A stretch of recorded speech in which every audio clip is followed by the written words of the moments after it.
Hey guys, and welcome to Meta. I am Artosis, joined by three of my absolute favorite guests of all time, Bunny, Harstem, and Pig. And, I said that it was going to be a special episode this week. Sorry about that. Well, it's special because we have these guys on, but it's not the episode I was talking about. That's actually going to be next week. It had to be moved. But anyways, here we are, and we've got a lot to talk about. Of course, you three have been doing very well recently. Well, not Harstem, but you other two have been doing very well recently. So congratulations on that. But let's go ahead and start talking about some of this stuff. And I want to start with the WCS region lock and what your guys' thoughts are on this. Because they haven't announced all of the information about it quite yet. But there's definitely sorry. There's definitely enough in there to talk about it a bit. So why don't we go ahead and start? All right. Harstem, why don't you go ahead and start?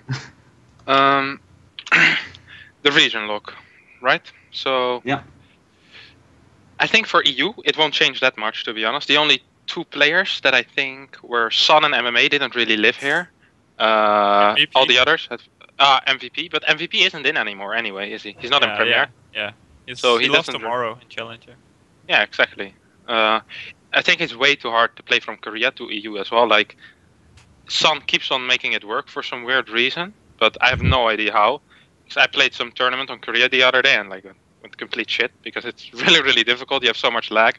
So if Koreans wanted to play here, they kind of needed to live here or come here every time, like MMA did. He would go to the house in Germany, the Acer house in Germany or whatever it is, play from there, and then stay for a bit. So now I guess he will have to get visa, which won't be that hard for Germany for 1 year. I'm curious what the GEM guys do, because I think the second year of visa in Germany is a lot harder than the first year. I think you need to get different requirements or something like that. So they might have to go back to Korea, and that would make EU very, very easy, which I'm not sure is good for Europe, to be honest. I really liked having them here. The practice was so good. Okay. And NA is gonna be so easy, it's gonna be walk in the park. Yeah. There's still the Chinese players there also. Yeah, well. Maybe James the translator will host his own gem house in America. Could happen. Could happen. I think. What do you think? Yeah.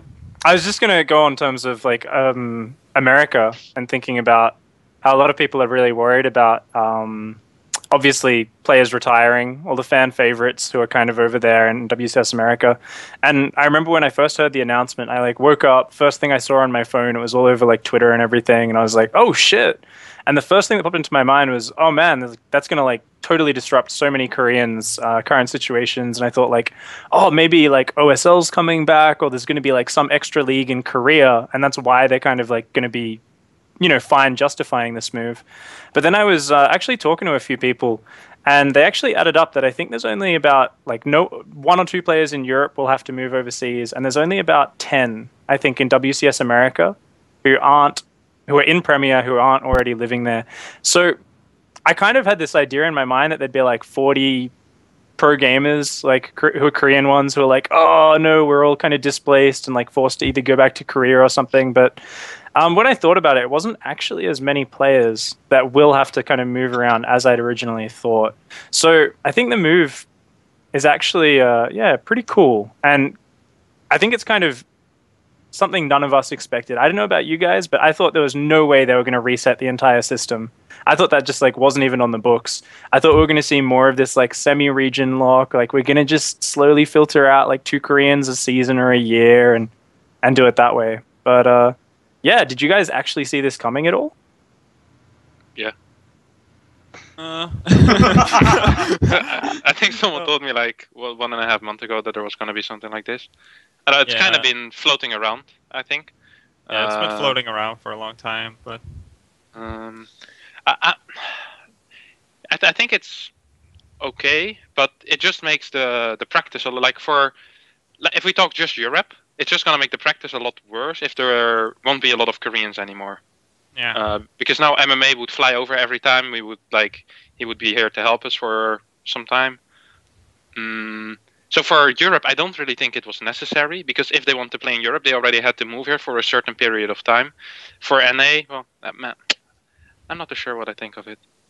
You don't really think too many players will leave and go back from Europe, though, right? Like even I think people will find a way with a visa, right? I think it's very tough to get longer visas, isn't it?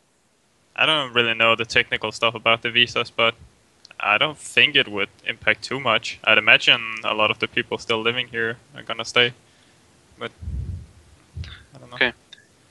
Yeah, because if the Koreans in Europe right now, Yoda, MC, Hyun, First, Patience, Golden, 4GG, Jakchi? Chukchi, Stardust, Suxry.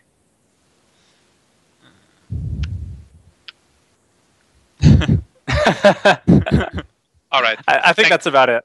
Yeah, 10 Koreans maybe that are living here. If they would all have to get visa, which I don't think everyone has right now, then it would be okay for them. But I think in America, the issue is that they can't get visa as easily, isn't it? Like, it's very expensive. It's like 5K or something a year. Yeah, I think it's harder in America than Europe. It's not necessarily 5K a year. It depends on what sort of visa you're getting. If you're getting, and I think this is where legal kind of problems come in, because are you getting a work visa or are you getting some sort of traveling visa?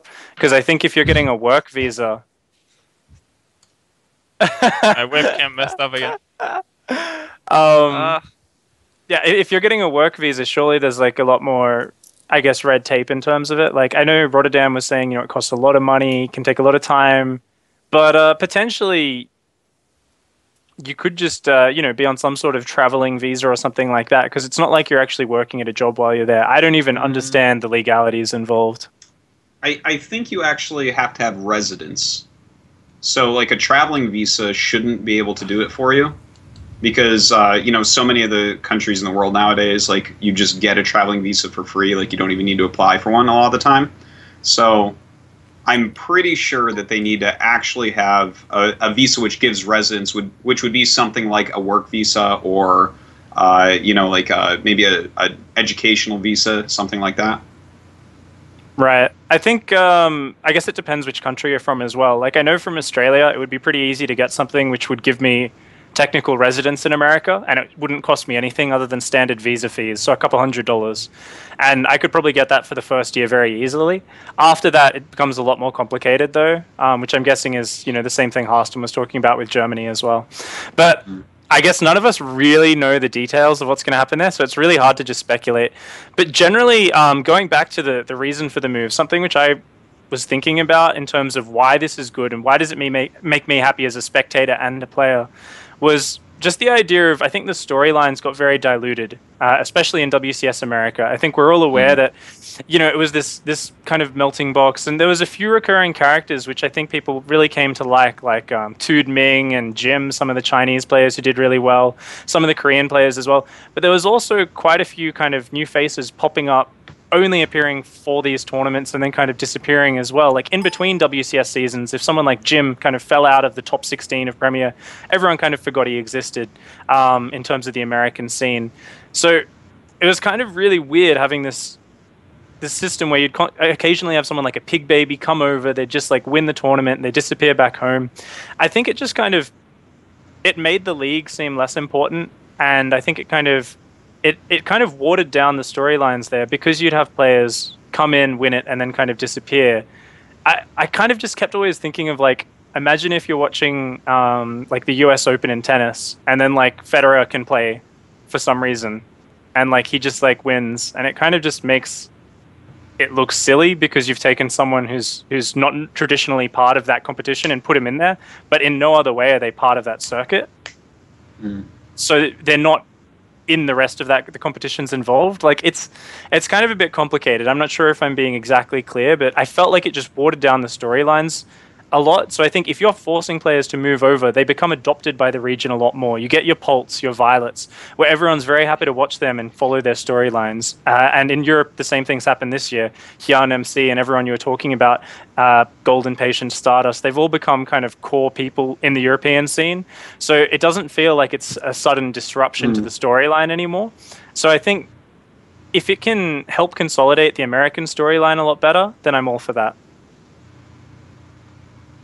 Well, I like what you said there. I have to agree with what Harstem was saying before about Europe. Like, it probably won't change Europe that much unless a bunch of them end up leaving. But for America, there's been a lot of talk about, like, just the fact, obviously, there's not that many strong, like, North American players in the scene compared to Europe.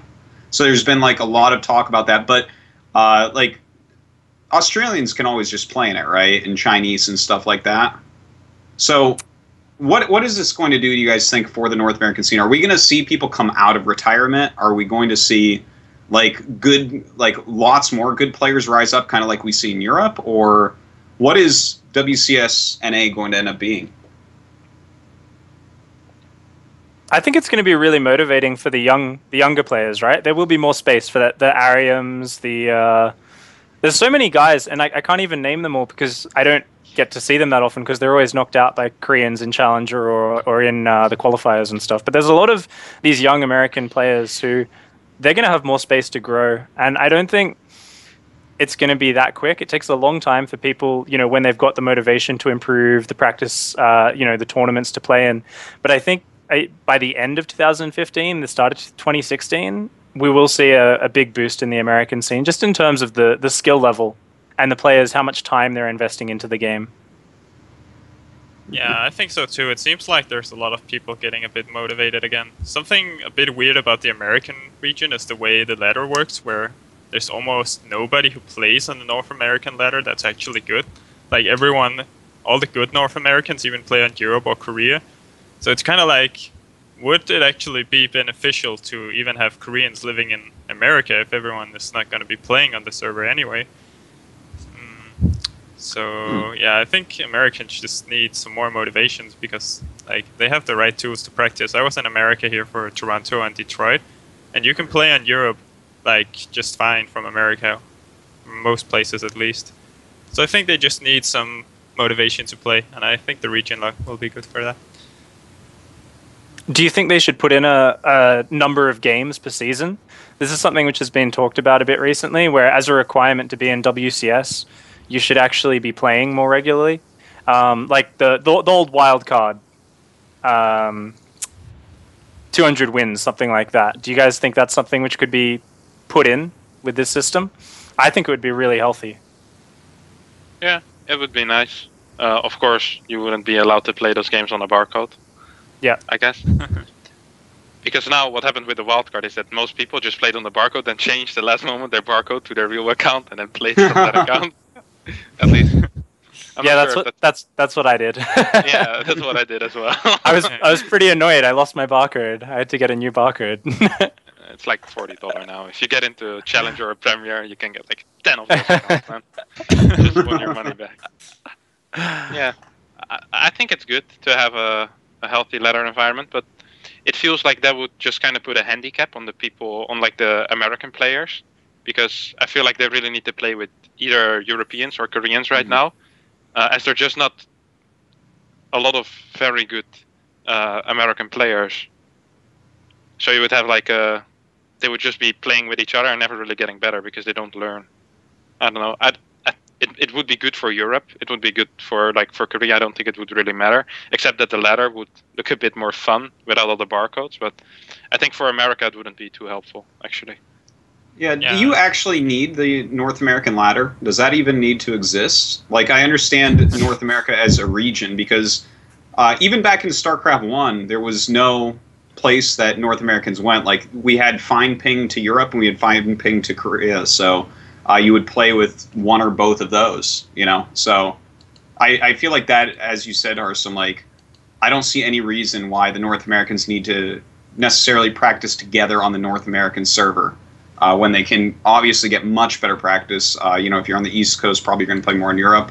If you're on the West Coast, you're going to play with the Koreans. So I think it's a bit more about fostering the region, though, as a whole, right? In terms of everyone starts out, ladders where you get all your practice. It takes a long time to get the practice partners through teams, through tournaments where you meet people. And imagining the system was the same as it currently is, if you've got 16, 20 Koreans who are forced to play on the ladder each season, I think suddenly the ladder looks a lot more competitive. But I think you are right that it is a little bit of a handicap at the start of getting it going. So it's something where it's always going to be a difficult choice to make something like that, because you're kind of saying we're forcing you into this kind of awkward situation to see growth down the track in a season or two. But for the moment, it's a little, people are going to be frustrated and annoyed. But at the same time, people are practicing a lot of games. If it's only 100 games a month or something like that, it's really not that many. So I think it's completely viable to do something like that. And I think it would be really, really good obviously for streaming, having everyone playing with no names and all that sort of stuff. But just having that nice practice environment. Because even on EU ladder, yes, it's gotten a lot stronger. The practice has gotten better. But the practice has gotten better mostly for us guys who actually know the Korean players personally and practice custom games with them, not for the up-and-coming players who have no connections with them, because the Korean players aren't playing ladder very much on Europe. Like, European ladder, yes, it's stronger than it used to be, but it's still nowhere near the practice you're getting if you're playing custom games with the top players in the European WCS region.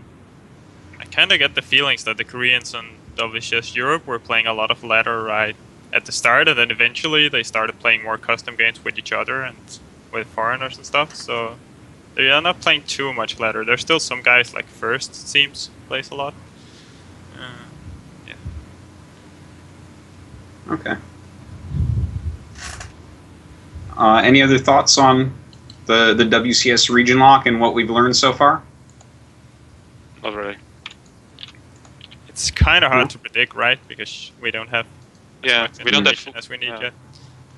Do you guys think this is going to affect viewership of the regions at all?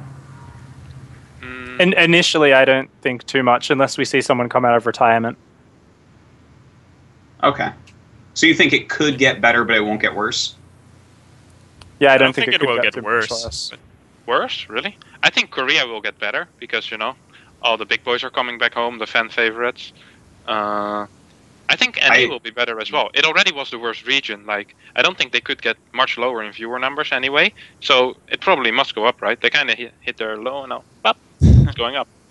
That game, I don't think so, boys. I don't know if Korea will improve in viewership, to be honest. Like, maybe long term it will. I think that this region lock is like a long term play for the health of StarCraft 2.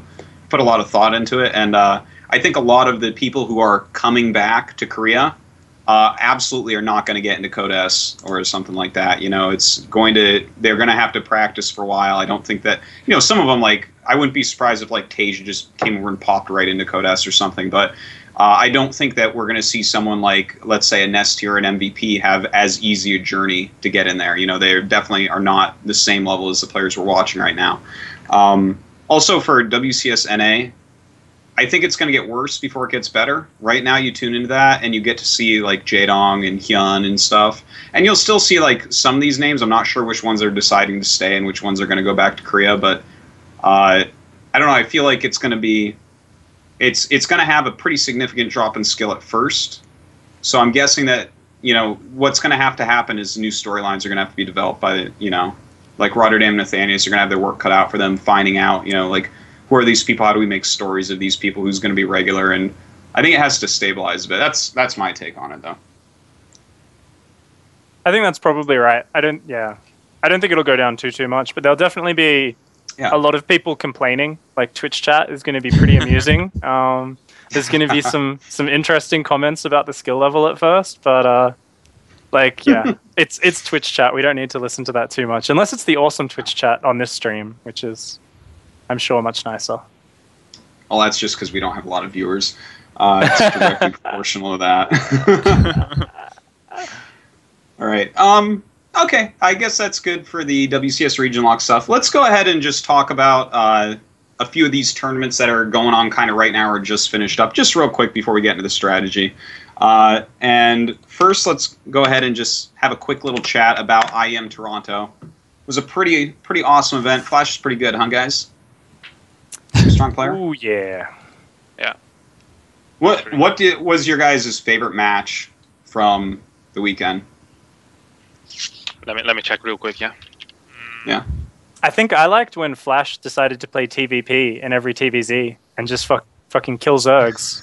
Like 1 medevac, 8 Marines, and like 4 or 6 aliens. He's like, and now you will lose 40 drones, like every friggin' time.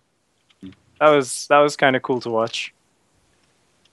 Yeah, he kind of popularized that build. It became a lot of Terrans started using it after that, and now Zergs kind of know how to hold it off. So it's not as good anymore, which is a bit sad. But I thought Flash versus Snoot was really good. Like the last 3 games. Obviously not as good as the first 2 for me.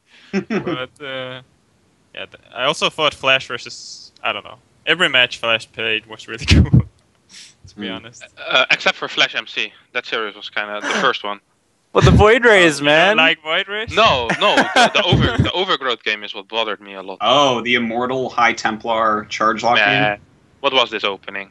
He got like 80 supply behind. I checked this game again because I thought, like, it's MC after all, you know. Maybe I just checked and like it doesn't make any sense. Instead of having 3 Colossus, he had like 3 Immortals and Blink Stalkers. I was like, I was very surprised. I think I was talking with Major, and Major was like talking he was talking mad smack, yeah. And yeah, Flash was up like 80 supply, I think. And then he didn't make a single Viking for the Prism or something like that. The Prism kept on coming in, killing SCVs over and over and over and over. It just felt like Flash wasn't on top that complete series, actually. But mainly that game. That really bothered me a bit. So I was like, maybe Flash isn't too good. But then... I did watch that game a couple times because I'm like, what the hell is this? And this is my take on it, all right? MC kind of plays his own style and doesn't want to do the standard because that's what Flash is going to be best playing against. So he's like mixing it up hardcore. And I feel like Flash was like, okay, he should be dead now. He should be dead now. He should be dead now. And then MC won. So it was a weird, like, that's not, Bunny, that's not viable, right? What MC did there. Like, I don't even remember, like, there was almost no ghosts. He didn't stop the Prism. Like, that's not. But it's not a real, like, that's not something you can do time and again. Yeah, it's not something that's very legit, to be honest. But yeah, if the opponent doesn't prepare for it, doesn't make mines or whatever, because you're just going into autopilot, thinking you're playing against Colossus as you are 99% of the games, then it can be good, I guess. But yeah, it's not very solid. His third base started at 14 minutes. Who does that? Like, I was so surprised. I really didn't get it. But MC, there's something with this guy. Like, people just get scared and shit their pants or something because he keeps on winning. It's so sick. The thing is, Flash would never get scared of anybody, really. Like, it's Flash. He doesn't get afraid of people. But, like, MC knows better than anyone in the world how to win games. It's like this other understanding that, like, none of us can ever get because no one here has won $400,000+. Like, he knows how to kill people. He has, like, this weird killer instinct. It can't really... I hope he donates his brain to science when he dies, that's all. You know? I hope so as well, man. I want to have a look at that brain. I thought Flash versus Taja was really cool also with the mech play. Because in my experience in practice, a lot of Terrans have kind of moved away from doing mech TVT. And then Flash just comes along in this series versus Taja and it's like, yeah, just gonna play mech every game and make it look really good. Like, he did some very interesting things, like versus Gas first, he opened Hellions and then he got a very quick armory to morph Hellbats against the tank push and just completely stomped it. So he had some very cool plays in that series, I think. What did you think of the game on Merry-Go-Round? I thought that was a really interesting game where Tasia fell behind a little bit, and then he did like the sickest bio versus mech play. Like, you know that spot where you're behind against mech with bio, and you're kind of like, well, I'm down in supply. You kind of just need to cross your fingers and like hope there's an opening, and just be really patient and not run into tank fire. He did that like so well, and he started picking Flash apart, and I was like, oh, because I was cheering for Tasia in that game, just because I always cheer for the bio player. Sorry, I hate mech. And then yeah, that game got kind of crazy with the mass airplay. I'm trying to remember exactly what happened. It was like Flash made something like 40 Vikings and landed like half of them to kill Taja's army. It was a really weird fight. I actually thought Taja was going to win that game, but then somehow Flash just took like the most amazing fight and ended up winning. So, Yeah, it was really, really sick, wasn't it? Do you think Tasia should have actually stayed on Bio on a map like Merry-Go-Round where your bases are quite spread apart and the 4th gets like further away and the 5th really far away? Because I felt like swapping to air against someone who's already going Ravens on top of their mech is a little bit of a hard situation. I actually feel the opposite. I feel like his air switch was a bit too late. Like, you'll only get so far if you have 200 supply bio. There's only so much you can do. But if you add a lot of Ravens into the mix, like, Ravens are the most cost-efficient unit for TVT. So you can get them a bit earlier with bio as well because you don't need the gas for your units. So I thought that was, like, the major mistake. Another cool thing is Sisk just kind of running over Yoda and I, and Tasia also barely managing to win against him. But then Flash in the finals just seemed like he was on another level. It was really cool to watch. Yeah, I really liked my favorite series were definitely Zest versus you, Bunny. Sorry, and Zest versus Yoda. He like put on a clinic of how to play PvT. I've been like studying those replays nonstop. They're insanely good. Like that guy is way too good at this game. It doesn't even make sense. Between him and Rain, we Protoss players are spoiled as fuck. With the Blink build, with the Sellout drops, that one is so sick. With the build. Oh my god, it's so good. I can't even... The things that he can pull off. Any other thoughts on Toronto before we jump to the next? Oh, just that Swarm hosts ZVT. I don't think we actually had that in the notes, but you guys saw... It is in the notes. Oh, it is? Sorry, I don't have it open because I swapped computers. So I'm not logged in. Okay. But yeah, we saw DIG try to copy that, and we've seen like other players in even in WCS. Oh no, not WCS. Scarlet tried to do it from behind, and it didn't quite work out. But we've seen a lot of people like on the European ladder right now. So I think it's pretty interesting to actually see Koreans pick that up. What are you guys' thoughts? Yeah. Legit. This is something I really do want to hear about. Let's hear it, Bunny. How good is this new Snoot build? It is very, very good, I think. I think it is just like straight up better than the normal playstyle if you play it right. You need a lot of creep to make it work. If your creep spread isn't very good, the Swarm host's kind of not going to do as much. And the good thing about it is that like you kind of get the 4-base economy as you normally do in TVC. You have maybe 10 Mutalisk or so. And then if you have between like 70-80 drones and you have 8 gas, your mineral to gas ratio will be like 2-1, and Swarm Host costs 200 minerals, 100 gas, so it's like the perfect ratio for just making Swarm Host. So the build lines up really well, and it's really hard for Terran to push into like the Swarm Hosts. Yeah, I still need to play against it a bit more, but from what I've seen so far, it's really strong. What do you think, Pig? Because you were trying that out before as well, not exactly the same, but Swarm hosts in general against Terran. Yeah, I think it's like part of my my kind of foreigner instinct, which I think we all have because we were all raised listening to you. Get more ahead. Don't aim your victory away. And like we've heard Idra and Rhett and all the original StarCraft 2 Ghostus talk about it, and it's something which I think is ingrained in our foreigner mentality. And when you have a unit which can attack from 4 or 5 screens away, that's a pretty safe way of attacking, right? So, yeah, I mean, I was experimenting with like Roach Hydra Swarm Host, just because like if you get like static everywhere, you got fungals and blinding clouds, like there's just nothing Terran can do. Obviously, that only worked on like maps like Habitation Station though, where it was so easy to just zone things out. There was just no way Terran could get past. Like I almost never lost Habitation Station against Bio when I played Roach Hydra into Swarm Host. These days, I think the map pool's a lot better. Very dynamic maps. You've got a lot more, I think, ways to take advantage of mobile armies. Perhaps not quite as much on, say, Deadwing, but on most of the other maps, like Foxtrot and stuff, there's a lot of different paths you can go across. But this version of doing it with the Ling Baneling, I think it's pretty damn good. I think the real thing which prompted this swap is, ZVT was maybe slightly Zerg favored, and then we got, the Widow Mines are a bit better. Yeah, that's fine, because Mutalisks were always very good at sniping down Widow Mines. You could go in with the Ling Bane. But when you combine the Widow Mine buff with the Thor buff, suddenly you can't pick away at the edge of a Terran army once Mutalisks are there anymore. It used to be even if there's Thors out, they're not really going to attack the Mutas. They're going to attack Zerglings or whatever. You can keep going in and just picking away at the Terran army. But now Terran players are getting their first Thor out the moment they've got the tech lab on their second factory, sending it across the map, and that's basically created a situation where Zerg can't just be on 2/2 Mutiling Bane trading efficiently on the front. So Zerg needs to be either very kind of Korean 400 APM counterattack, or they needed to find another way to fight front on the edge of creep cost efficiently. So I think it was really, really smart of Snoot to very, very quickly jump on top of this idea and kind of elaborate into what he's doing with it.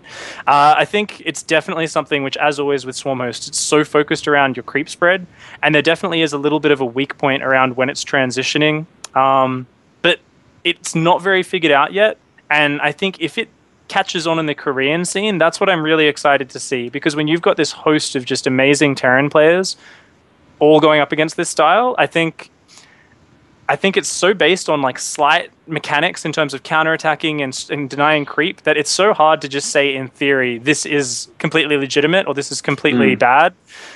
My feeling is that it's pretty damn good right now, but I don't know if it's going to last after a few months of Terran getting really good at denying creep spread and maybe doing something like Raven transitions or something like that. But I think mainly just creep spread and counterattacks with bio is going to be the way to do it.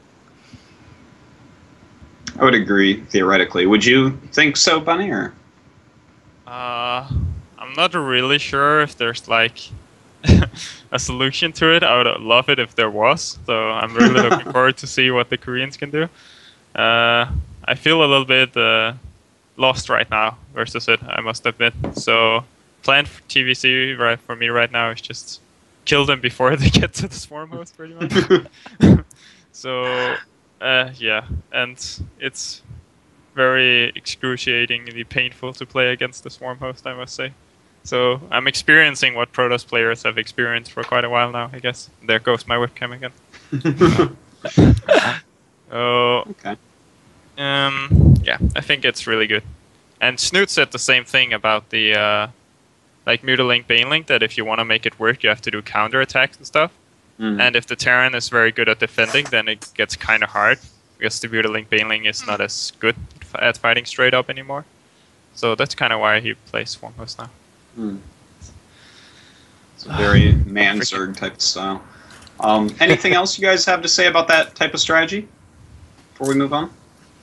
Just looking forward to seeing how it evolves, that's all. Yeah, me as well. I was really excited when DRG finally did it, because the Europeans just keep talking about it, and that's the first time we've had it at a high-level match in Korea on TV, so it's cool. All right, let's chit-chat real quick about Dreamhack Moscow. Here, I'll give you guys the link to it. And it's, you know, I don't like to talk too long about predictions about upcoming events and stuff, but just taking a look at the notable participants list, let's go ahead, and I have a few questions planned out here to go real quick. All right, first off, who's the favorite from each race? Pig, start us out. Solar for Zerg, because he's in the round of 8. No personal interest in saying he's the favorite. Not at all. Of course. For Terran, for those of you who don't know, Pig just beat him in the finals of a tournament like yesterday. So congrats. A tiny weekly. I didn't think it was him. Thanks, man. Because why do you play a $50 tournament or $100 tournament when you've got like a round of 8 GSL coming up? But I'm actually surprised to see Solar even competing in this, because the round of 8 of GSL has already been scheduled. He already knows he's up against Cure. So pretty ambitious guy. Definitely, yeah, interesting to see him kind of travel over there. I'm not actually sure. He's got like 3 days to work off jet lag, I guess, when he comes back. He plays on Wednesday, I believe. So maybe just doing a push for points for BlizzCon. Like, does he still have a shot? He must, right? Like, if he wins this GSL season and then also does well at DreamHack Moscow. Yeah. I think you've always got a chance. Like, aren't you pretty much automatically in if you win a GSL? You might be. Does no, GSL I don't think give it's more 100%. points than WCSU and NA? No. Okay, well, it puts you close. He's already at 2,000 points, so he's at rank number 19 right now, so he's very close. Oh, yeah. Then he's definitely got a good chance. So, yeah, even if he just, say, wins Dreamhack Moscow, drops straight out of GSL, he's probably in. I'd say definitely, actually. But, back to the predictions. I think we've definitely got... I think Yoda is actually surpassing MMA now as the favorite for Terran.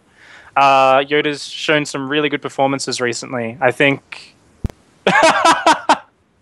Nice try, Pig. Nice. Stop lying. Stop lying to those It's people especially funny because I've got the Skype window tabbed out, but it brings up that window and it swaps between whoever's talking.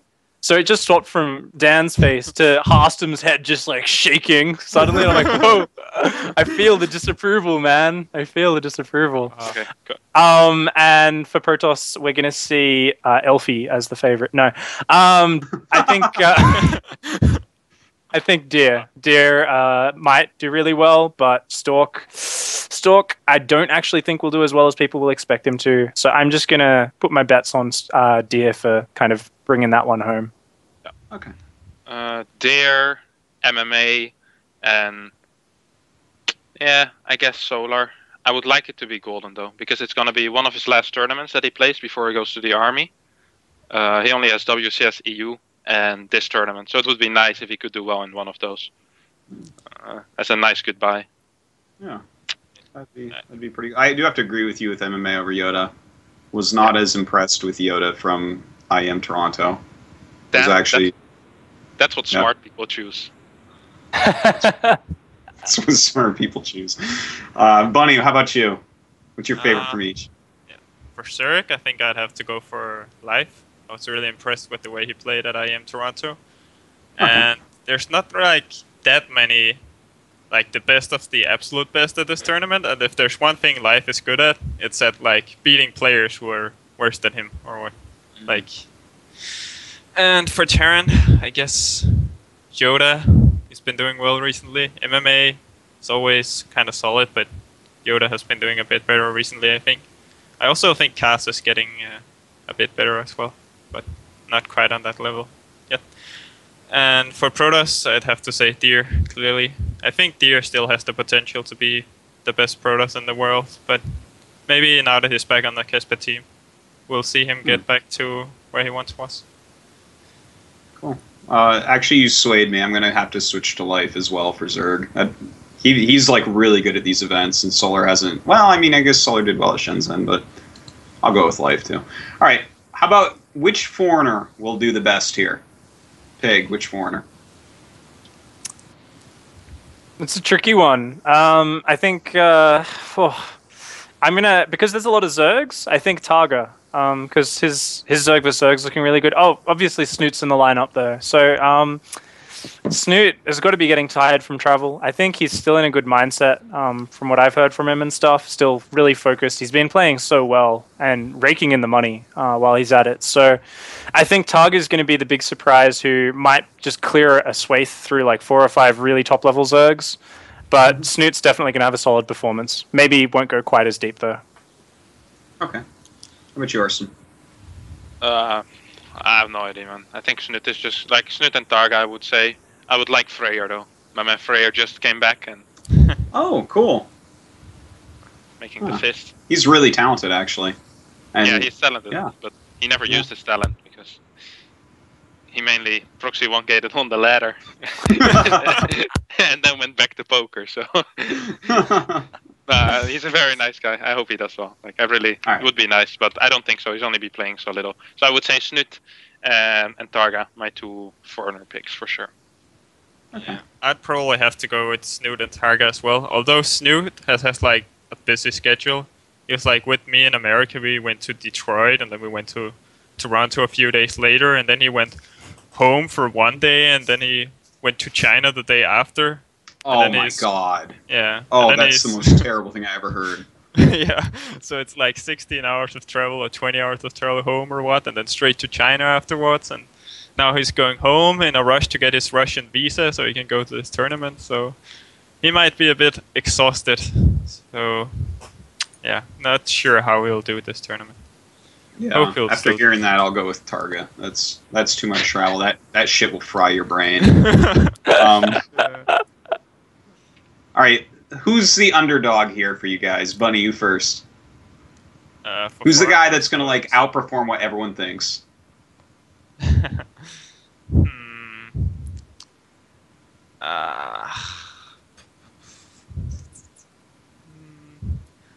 I kind of want to say Deer, even though a lot of people looking at him to be a good player, but I don't think a lot of people are looking at this list and seeing Deer as the tournament winner. But now that he's back on a KESPA team, I have a lot of faith that he'll be just as good as he once was, and I have a lot of respect for Deer. Like, I'm kind of a guy who has a hard time judging someone's skill level just from watching them play. And Deer, right when he came to Europe, when he just got on mouse sports, I was like playing a lot of ladder at the time, so I was like rank 1 on the ladder, and I hit Deer like 20 times, and he crushed me 20-0. It wasn't even close. So Whoa! I have so much respect for that guy, and I think he can be just like, yeah, he can be the best in the world if he has the right resources to. Damn. All right. Harstem, how about you? Who's the underdog here? Well, Deer isn't really an underdog, is he? He's like one No, of the he's guys not that's an good. underdog, but My man Golden, though, listen to this, right? Last tournament, he's want to go out with a bang. He's been practicing really hard. He got round of 4 last WCS season. He knows how to prepare. He knows how to win games. Like, it all adds up. It's gonna be Golden, man. He's the underdog. All right. Pig, how about you? Hometown heroes, man. All the Russians. Like, Slivko's going to come out with his guns, like, blazing. He's just going to beat the crap out of anyone that starts beating him in-game. Happy is going to show us one of his performances, which we're never surprised by them, but we kind of are. Like, Happy's just this guy who just doesn't go to lands very much. So we're always like, we never think of him as, you know, he's going to do bad at a tournament, but we never know if he's going to do really amazingly well. So, especially if like if he goes up against some of these Koreans who have come from Korea and they like don't know the weird Happy builds, like they're going to be like, what the hell is going on? Like, he just doesn't stop building Hellions. Like, what's happening? Like, Happy just has some weird styles in all matchups, and he plays so many games that he's so good at them. So sometimes when I'm playing against him, I feel like my normal StarCraft logic needs to like be adjusted, because I'm like, what's happening? Because he doesn't do what other players do. So he could definitely take some scalps. I reckon Happy will have a pretty damn good tournament. All right. I like that prediction. He's Why only on doesn't 2 he bases, travel? But he's still not attacking. What's going on? Why doesn't Happy travel a bunch? In Warcraft 3, he was all over the world all the time. Why is he not doing that in StarCraft 2? He prefers practicing. Online cups, Okay. I guess. Yeah, like he just prefers playing from his home. I don't think he likes lands too much. Oh, okay. I saw a Reddit thread looking for the biggest rivalries over StarCraft 2's history, and people were like pulling up random stats off of Ligulac, and it was all like Happy 45 wins versus Nurtio 37 wins, like in Go for SC2 cups and stuff. And I'm like, man, he has played a lot of online cups. So he's churning away, taking that online money. So he also gets discouraged very easily playing against Koreans. Like, if there's a heavy Korean lineup, he really doesn't want to travel far to go to a tournament. Okay. I think I talked to him about going to DreamHack Bucharest or something, and he was just like, "Why should I go? Like, there's no reason for me to go." He's a very realistic player.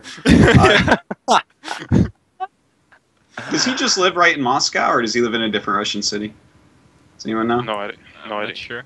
Okay. So he could be really comfortable there, too, maybe. We'll Yeah. see. Okay. Which player do you guys think is just going to, like, bomb out, that people think is going to do really well? This is always my favorite one to hear. Who's going to just suck? Has to be someone everyone thinks is going to do well, though. That's the thing.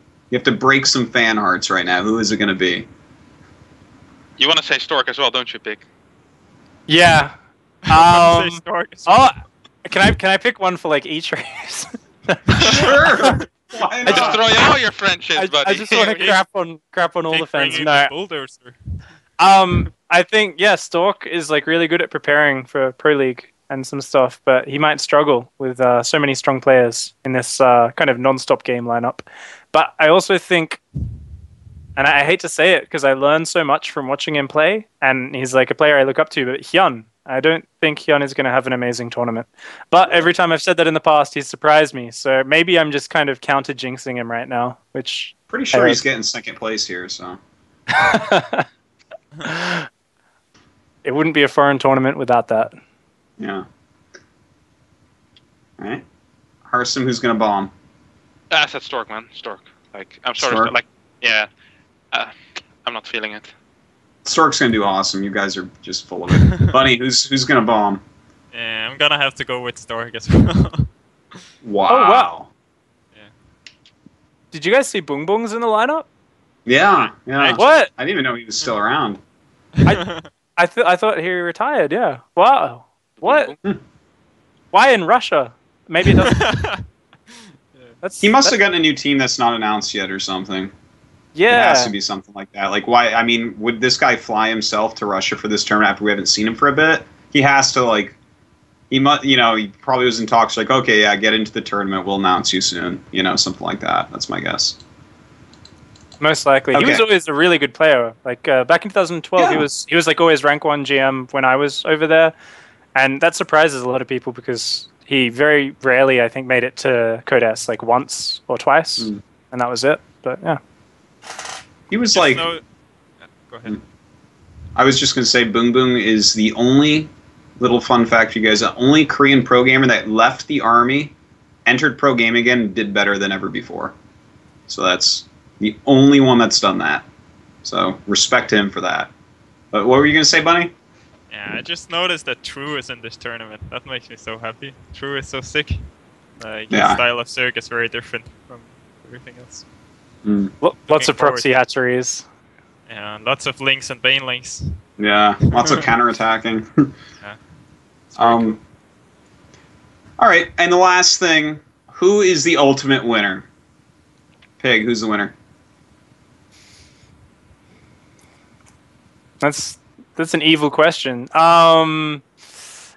Deer's gonna surprise people. Maybe. Okay. Solar, maybe. I'm gonna go with Solar. I'm just gonna Solar. Okay. Zerg pride. Solar. Bunny? I think Life. I'm going with you on Life. Life's going to win this. All right. That's all we'll do on Moscow. Let's just take a quick look at the KESPA Cup, which is pretty crazy. Pretty crazy lineup. I don't have a whole lot to say about this, but I did want to mention because it is going to be taking place this coming weekend as well. It's like 24 hours of StarCraft every day for a week. But considering this ridiculous lineup, what do you guys like? What do you think is the best first round match? What's the best possible match that we could possibly actually see in this tournament? It doesn't necessarily have to be in the finals. And what's your actual prediction of who is actually going to take down this ridiculously stacked tournament? All right. Best match in the first round is probably going to be SOS Reality or... Ooh. No, I think just SOS Reality is the best one. Okay. The best match that we could hope for would be Rain against Flash. Okay. And who's actually going to win it? Very hard to call. Maybe Rain. Okay. Wait, what's the prize pool? It's like 30K or something? Okay, SOS might have a shot. There's a lot of DCS. It's so top heavy. Wow, the first place is like 3 times. Second. Yeah, it's pretty crazy. Yeah, okay, so I think Flash has a good shot. And Rain and SOS. Flash, Rain, SOS. There's not a lot of Zergs. I don't think Sue can do it. I don't think so. Did you not watch Poor Sue. Sue's last group, man? Did you not watch that group? Did you not watch Rain's last group, man? Like, come on. Yeah. Rain. He got lucky against Solar in that final game, man. He should have lost that series and had to go to the final one. He played really well, Rain but doesn't get lucky. he got lucky, man. Did you not watch the last 3 GSLs where Sue got to the finals? I mean, I didn't watch that's that. pretty consistent. Sue is very good, but I don't like. He has Flash and Rain in his bracket. You know. It's gonna Didn't be you tough. see what he did to Flash in the round of 16, man? Seriously, that was some of the most disgusting StarCraft I have ever seen. Because, like, Sue normally is the guy who's just really good, and he dictates the pace of the game and stuff. But this was the first time he like went to another level. Like, Flash killed 32 drones, I think, on like the Foxtrot game with his little Hellion Marine pressure, and Sue just killed him. Like, he did not care. It was like, what the hell? The game on Merry-Go-Round, one of the hardest maps for Zerg against Terran, and he like lost his 4th base as soon as it got up, and then he stayed in the game 15 minutes of 3-3 versus 2-2, him with Mutiling Bane versus like Thor, Hellbat, the works, and he was going toe-to-toe with it, and he got a like 50 supply lead. Unfortunately, he decided to attack off creep and did barely lose that game, but God, I've never been so impressed with a Zerg player since like Sulky a few seasons ago. Like, I think Sue is looking so resilient right now that he might actually be able to win this GSL, might be able to win this KESPA Cup. Like, he's just looking so good right now. Yeah. He looks like the best Zerg in the world for sure right now. Yeah, he's been like underrated for a long time, I feel, despite getting to the finals every time. People are not really saying that Sue is like the best Zerg, despite having these amazing results. And it's kind of weird. Realistically, 3 finals in a row and how he played the other night, like, I think you can easily say he's the best player in the world. No one can actually argue it at this moment. Yeah, I think so too. Yeah, not at all. So, Pig and Bunny, what is your dream matchup here, and who wins this tournament? I really like what I think we're going to see in Classic vs. Rogue, because they both like to build like cannons and early pools and like proxy hatcheries and weird stuff. So I think we might see a few of those really crazy games in terms of the first round. Past that, I think it'll be really cool if San makes a deep run. And I want to actually see what his PvP is like at the moment, because I haven't seen it in a little while. Okay. And Bunny? Well, as a Terran player, I obviously want to see Flash go as far as he possibly can. For the coolest first round match, I guess it would be Stardust versus Flash. Kind of like the WCSU champion versus Flash. And I kind of hope Rogue does well in this tournament. Rogue has been so good for such a long time, but he hasn't been able to get like an amazing result, I feel. But all the online qualifiers and stuff, he's always doing so well. I believe that's how he qualified for this also, the online qualifier. Yeah, looking forward to see how he does. But the lineup is just so stacked. It's hard to say who's going to win. Do we think Pig Baby will get some upsets? Do you think he can take down Zest? No. All right, this episode of Meta's over. We gotta turn this off. God, Pig Baby Maybe and Zest, biggest mismatch. Oh my God. Maybe it's like literally. Oh. You could like put an actual Pig Baby against Zest, and the result would be very similar. Oh wow. Come on. Zest is so good. Yeah, I bet Pig Baby takes a game. I bet Pig Baby takes a game. Yeah, he'll probably take a game. He's a crazy Protoss. He'll take a game. I think he'll take 2 games. You think he'll take 2 games? Yeah. Get out of here, Harstem. Oh my! Me and Bunny are going to continue with that. It's ridiculous. All right. Let's go on and actually talk about some strategy. We've been going over this other shit too long. All right. Let's start with some PvT stuff. Yeah. Not seeing as many forges right now. There's like a lot of stuff we can talk about with all these matchups. It's been like a couple weeks since the meta, so we've seen a reduction in the amount of forges in the matchup. I feel like I've seen more Widow Mines mixed in against everything, like just a few, not a whole bunch. Bunny, I don't know if if you're doing this as well. Yeah, sometimes there's different styles popping up. If you've watched Cure play, he has like a very unique style where he goes like, doesn't really make Vikings, just makes mines and medevacs, and he's doing the drops. And if you actually drop the mines, even if Protoss has Colossus, the mines are gonna go off anyway. So yeah, it's very interesting style. It's very fun to play. So yeah, and for those of you who haven't seen it, definitely check out Cure's games. Like, the guy is absolutely beast mode. But it's really interesting the way he drops a huge medevac drop, burrows the mines. If he's not getting a good hit, he like unburrows them and stuff. And obviously there's a lot of targeting going on. All the Terrans are doing that nowadays. Actually, Bunny, you target mines like a crazy person. I watched those replays you like 100 times. But like, it's pretty crazy. Is this like something that you think is around to stay, you guys, or is this something that's just like kind of cool at the moment because no one's exactly sure how to deal with this? I think it's gonna stay. It's also, of course, the maps are quite good for it right now. Imagine Nimbus, 8 medevacs flying into your natural, like, have fun, boys. Same on Catalina in your main base.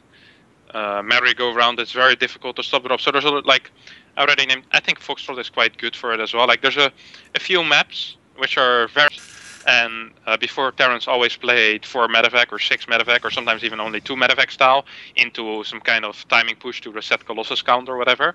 And now they're like, well, we don't actually need to do this every game anymore. Like, we can still do it, and we will still do it, but we can also mix in medevacs. So it's very, very important to see if they continue building medevacs or not for Protoss right now, either with an observer or an hallucination, or just doing it by feeling how he's moving his army or whatever.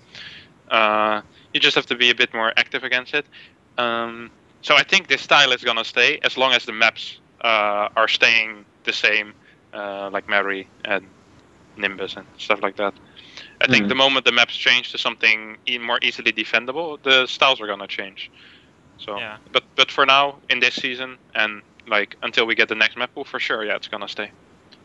I think one of the cool things about it is also a lot of the products are kind of cutting forges and going with really fast Storm, and then it's kind of okay if you have 10 medevacs versus Storm. If he's not making Colossus anymore, then it gives you time to catch up on Vikings. So that's good.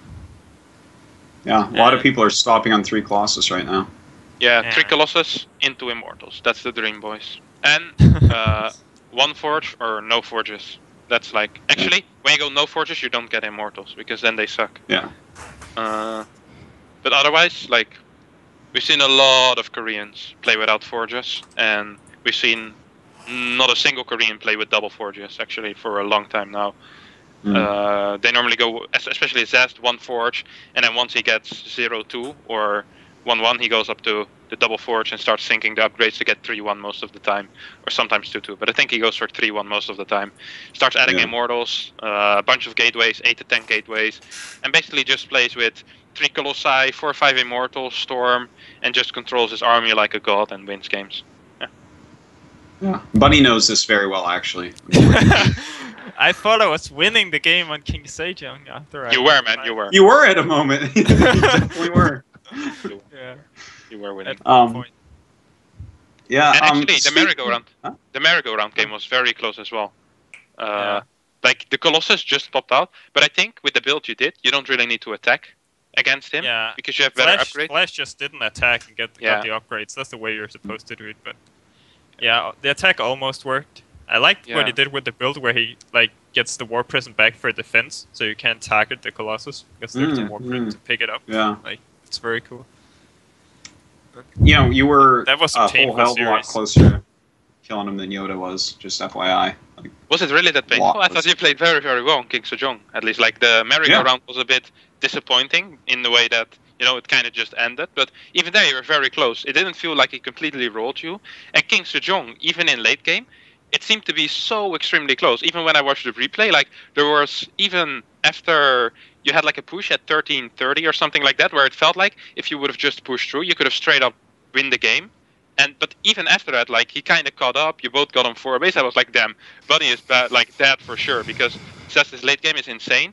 But then you just kept in it, and you took a fight near his fort with the pillar. You made like this huge line of units, and Storms only hit like 3 or 4 Marauders at the time. You had like 10 medevacs, and it really, really looked close. And I think at a certain moment you could have pushed with Ghost and a few medevacs and definitely sniped his fort, but you didn't. And then in the end you lost, but it looked so extremely close. I don't think it was like a bad series or whatever you just called it. No, I think it was very, very close. I didn't think it was a bad series, but the close games are always the ones that are the most painful to lose. That's what I meant. Yeah. Oh, okay. Yeah. It was a good series. You know, another thing, and obviously we saw this in your series as well, and a lot of series lately, we haven't been seeing many SCV pulls anymore. SCV pulls have gone out of fashion very quickly. A lot more late game play from both sides. Well, I guess Protoss is getting a little bit more aggressive sometimes with these non-Forge openings, but you know, is Terran a bit like, are all Terrans on Earth just feeling better in the late game? Why are we not seeing so many SCV pulls and whatnot?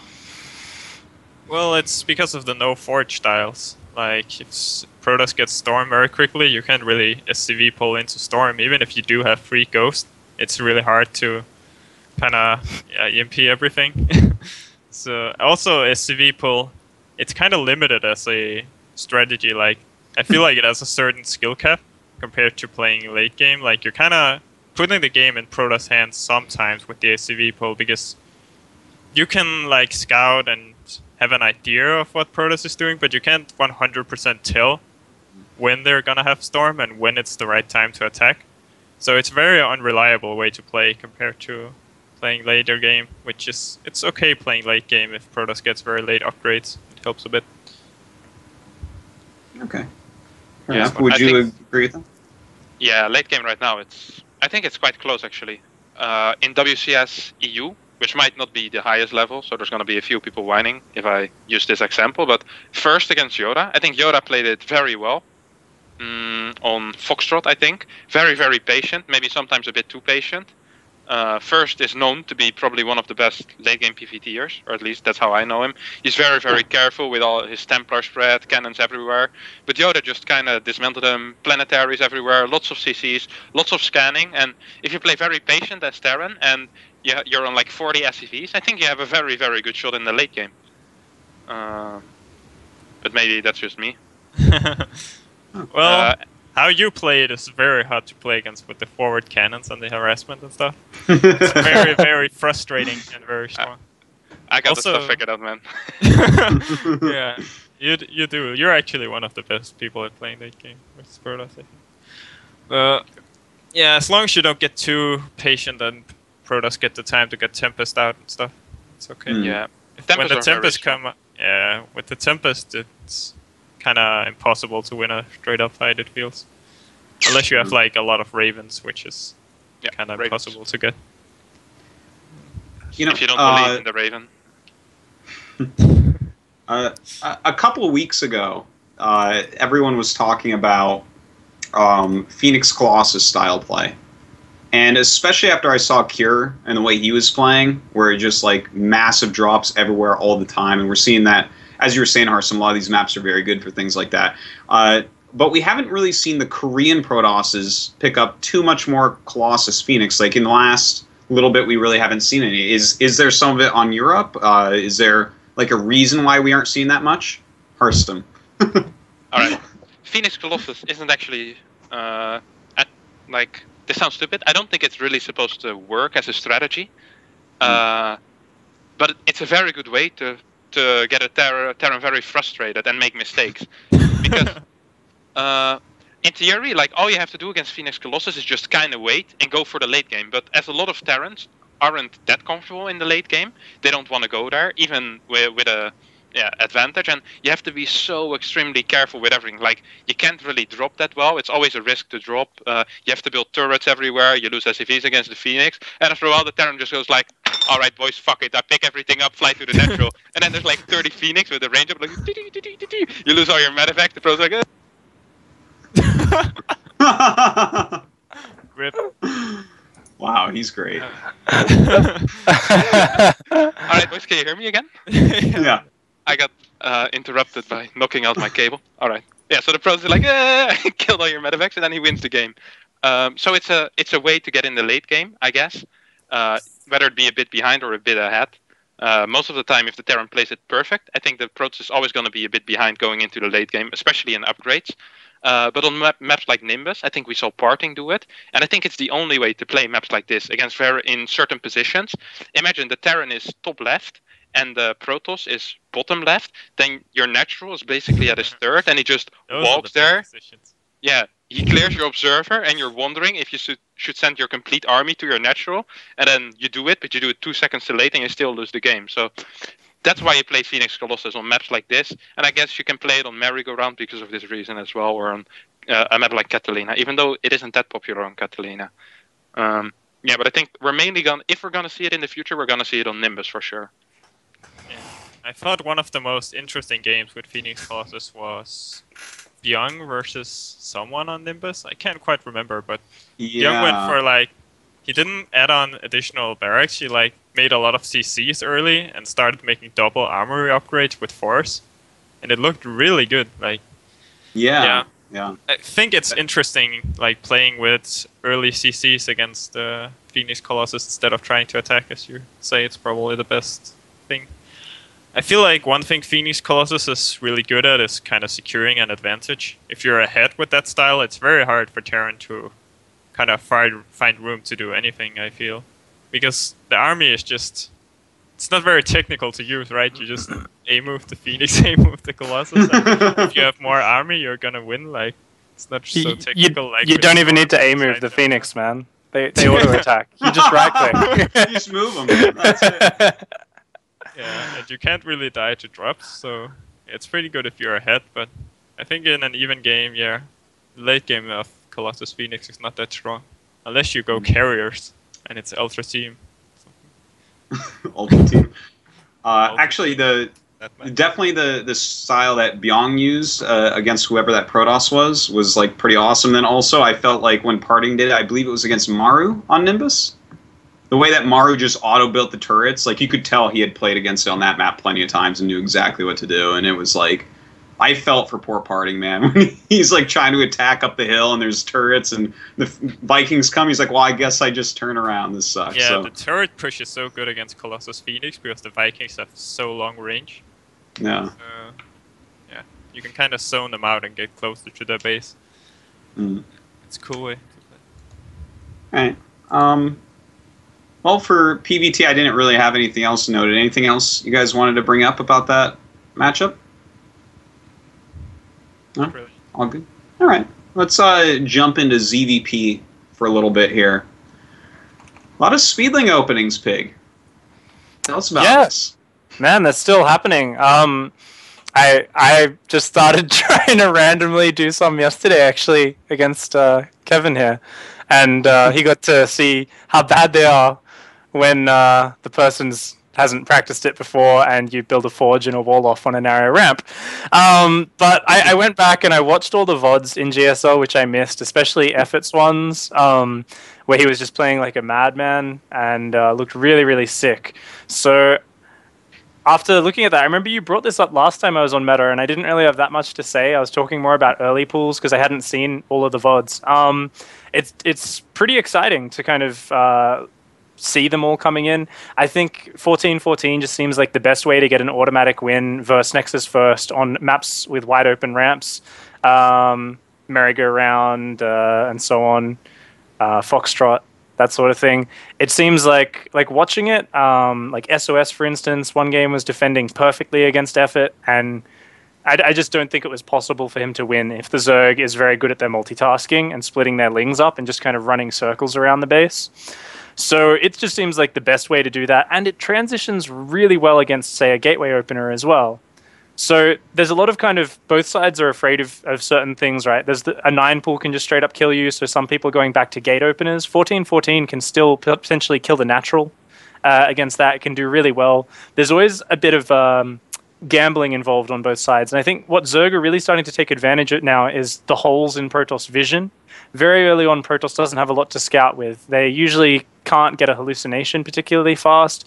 A lot of Protoss, you know, like we're talking really early on, before an Oracle can be on the map or anything like that. So you can do crazy all-ins off these things, and Protoss players are being forced a little bit more to kind of take chances, to not fall behind, to not play too ridiculously safe.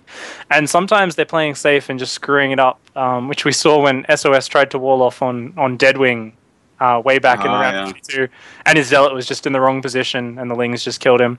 But yeah, I think it's pretty cool to see. I think it transitions completely fine, even against sometimes where the players go on a Forge, they force the wall off, delay the Nexus just through the threat of the incoming kind of Speedling attack, and they can take a third hatchery very, very quickly and only build, 8 or 10 Zerglings, and you're not too far behind in that situation. And whilst you're behind in economy, you've got a lot of information about what the Protoss is doing. They can't really deny your scouting, whereas they have no idea if you're going to do some crazy Baneling follow-up or something like that. So while it's not always technically the best move, because you're limiting the Protoss' options, you're forcing them to gamble a bit more. So I think it's a good way to play in the current meta. A lot of greedy openings are getting punished. It's something I'm definitely starting to experiment with a lot more because it's just so nice to put the fear into Protoss if you're throwing these sort of builds out once in a best-of series. Mm. Yeah, how are you feeling about it, Harstem? I don't like it. Like, it's good, and that's why I don't like it. I think it's annoying to play against. Speedling in general, I think Gasless, it isn't easy to play against by any means, but it's a bit more comfortable in a way. They sacrifice some eco, especially like with 14-14 and shit like that. It's like almost all in or borderline all in, whatever.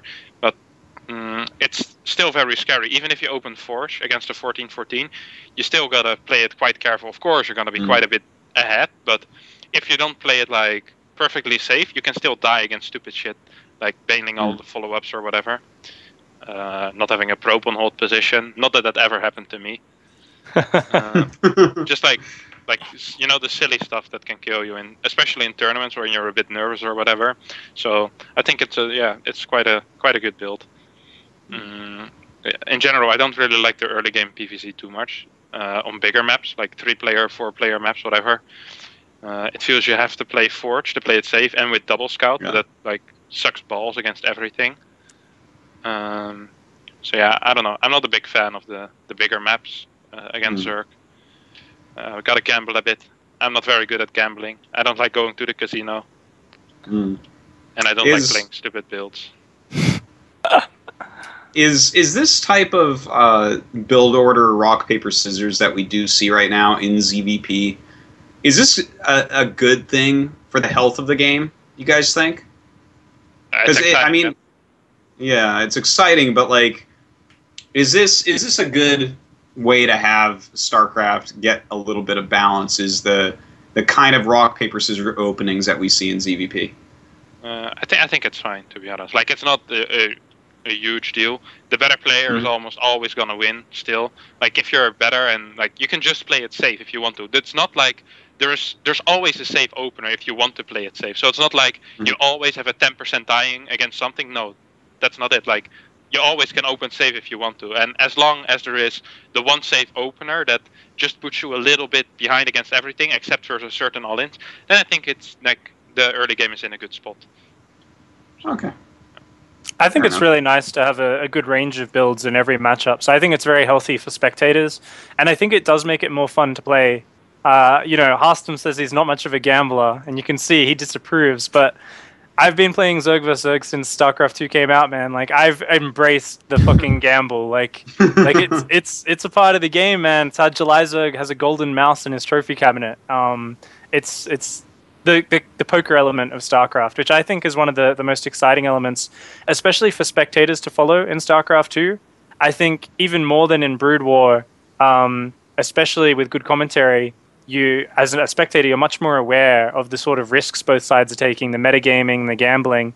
And I think that's one of the most interesting things to watch. As well as it's very nice if you're good at reading your opponents, if you're like good at understanding a player's mindset, then you can be really, really good at this sort of stuff. And there's a few players out there, and they're these players who sometimes when we try to analyze them, they defy our kind of ability to categorize them. And usually it's because they're not, we're looking at it in terms of what is their range of builds and, you know, how do they execute them. But they're thinking more about what is my opponent going to do and what can I do to screw that up. And it's those sort of players who we see actually having amazing results, being very, very consistent. MC, I would say Stardust, Life. I think they're all really good examples of players who are very, very good at playing the poker game. Stardust, really? Like, that's how he started. But lately he hasn't really been playing poker at all. He's like, people keep on calling him cheese dust and stuff, but I don't think he played a lot of all-ins, except for like the rather straight-up all-ins. He doesn't really play gambly stuff that much. And I don't think he really ever played that gambly to begin with. Like, he just played builds that we didn't know, and we just called it cheese because we didn't know how to deal with it. But I think Stardust has, of course, he played a lot of cheese, especially probably against Terran, but I think lately against Zerg he's been playing rather straight up. I think that No? that's one of the best ways to play against Zerg at the moment as well. So yes, he has, but I think he's still one of the best players in terms of. If I think of Rain's a little bit more honest with how he plays. That he's getting better at being a little bit like cheating, cutting some corners. Whereas Stardust, I think of as someone who's this player who's really good at looking at the player and figuring out where he can cut the corners. And if you're not looking too closely at his builds, it just looks like a standard play, except he hits 30 seconds faster with his attack, or he's got a few more units at a certain timing because he's cut certain things out of his build. And I think that's where you still see his ability to what we would call gambling, but he almost always gets away with it because he's very good at reading the player and his opponent. So I think rather than using his knowledge of his opponent to know when to 7-gate or do this, a mortal charge lord or whatever he used to do, now he's just figuring out how he can get a little bit further ahead before that 13-minute blink push or whatever it is that finishes it in the mid game.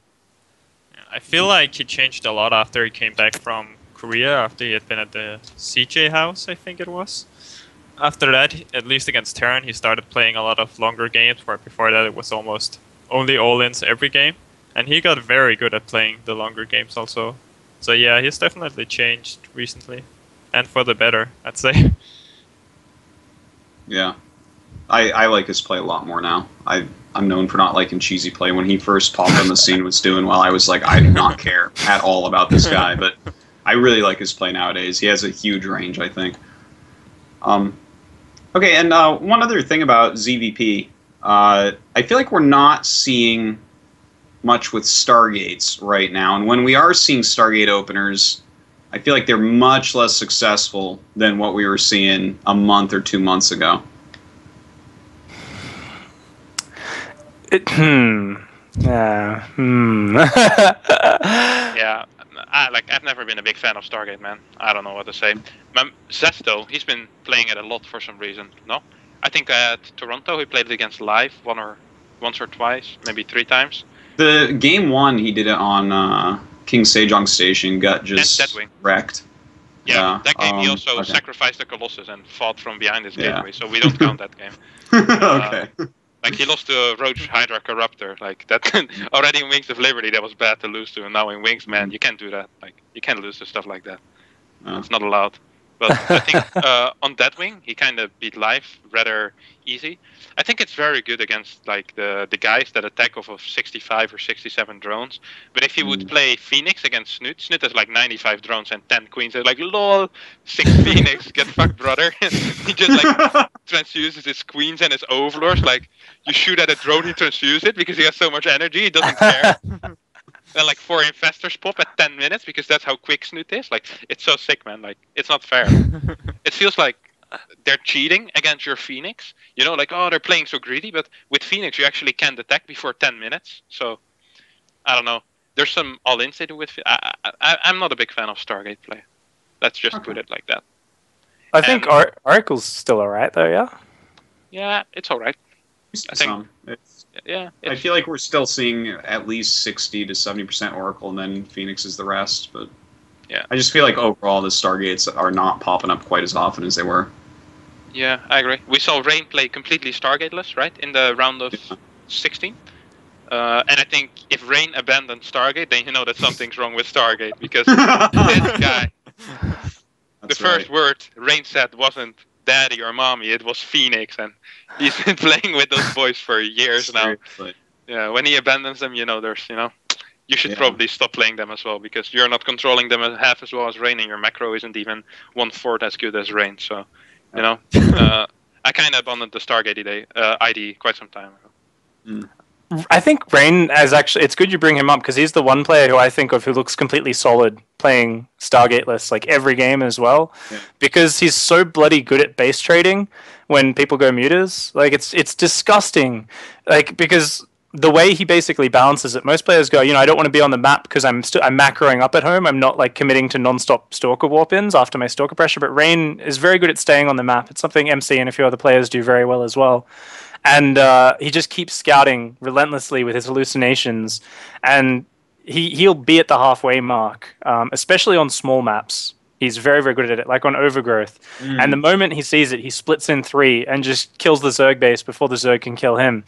And it's a fantastic way to play if you can get that kind of map dominance in the center of the map. And I think he balances it very nicely with transitioning to Colossus while doing it.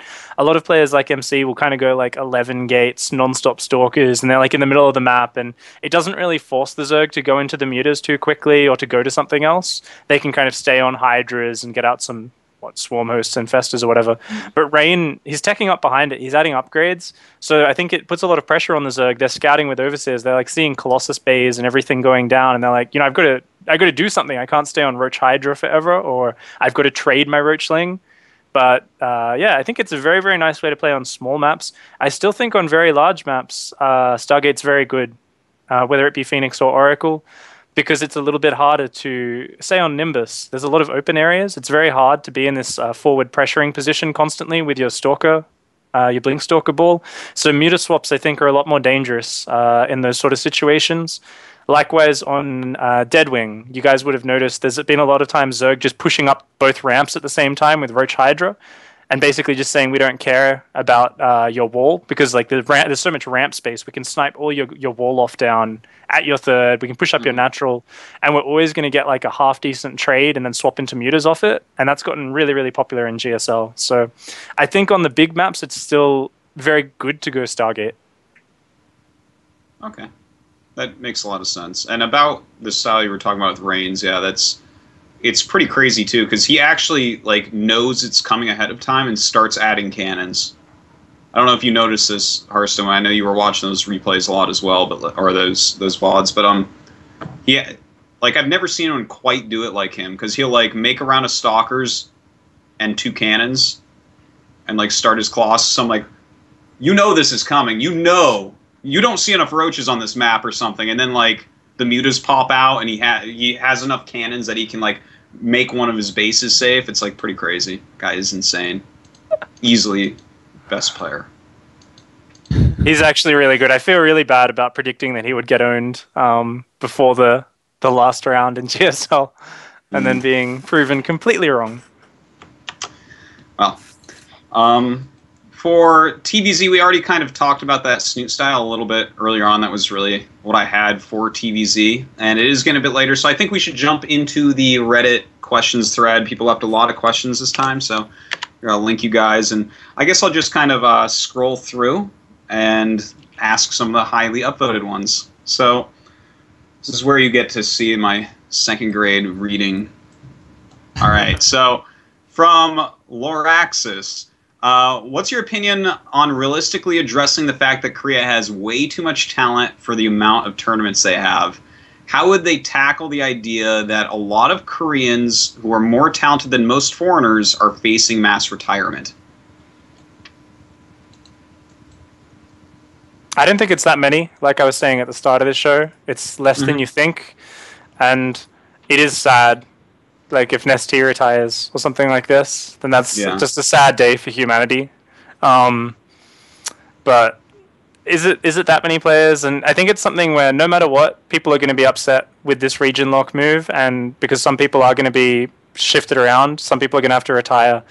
But we had the same thing happen in the foreign scene quite a while ago. We've shed off a lot of fat.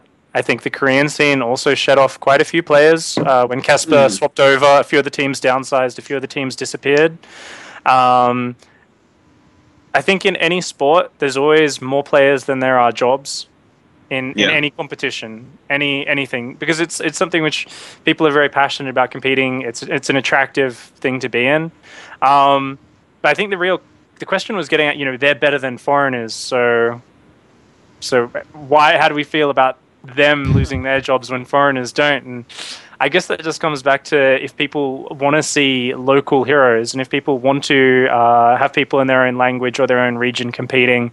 And really what we're looking at is that's what WCS is re-identifying itself as. It's actually saying these are 3 separate regional competitions, and they're going to try and support the scenes separately. Burgeoning Korean scene, which wasn't supporting itself at all. The Korean scene, obviously people thought StarCraft 2 was going to get a lot bigger in Korea, similar to Brood War, but League of Legends kind of took that mantle up. It's still, quite popular, and there's a lot of jobs. There's quite a lot of teams going strong and everything, but people are gonna kind of retire as they go down in skill. I think it's a natural part of any sport and competition in esports. Some of these players stayed around longer than they would have if they weren't given the opportunity with WCS in 2013 going global like it did. Okay. You guys have anything to add to that? Or is Pig just too well spoken? Yeah, we already talked really about it. Yeah, already was said. Yeah. All right. Let's see. The next question has to do with the Stormhost. I already talked about that. The next question, will OGN bring back the OSL? I don't think so. Next question. Okay, for all here, what strategies do you wish were more viable in the current metagame, and or do you enjoy using but don't bring out in tournaments because they're not, quite your top tier strategies? It's kind of a cool question. Anything with Zerg drops. I love Overlord drops so much, and I like just kind of doing a fun day of streaming because I can hop on a little bit lower ranked account or something and just drop Hydras everywhere against Protoss and pretend I'm Terran or something like that. And I think Nidus Worms, but it's just, for me anyway, it's just impossible mechanically to use Nidus Worms to reinforce areas, and they're too slow to unload. So I wish both of those were more viable. Okay. Fair enough. I'm kind of sad that... can I go first? No, please. I'm kind of sad that, for me at least, Gas First kind of died as a build versus Protoss, because I was doing that a lot for a while on maps like Merry-Go-Round, and it was super fun.